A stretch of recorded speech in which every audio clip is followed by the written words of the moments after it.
Equation of a line passing through 2 points. The first point has x equals 5, and y equals 2.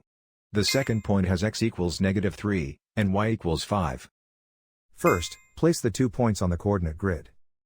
The run is the horizontal change, from x equals 5 to x equals -3, the run is -8. The rise is the vertical change, from y equals 2 to y equals 5, the rise is 3. Slope is rise divided by run, 3 over -8, which simplifies to -3 over 8. Now draw the line through both points.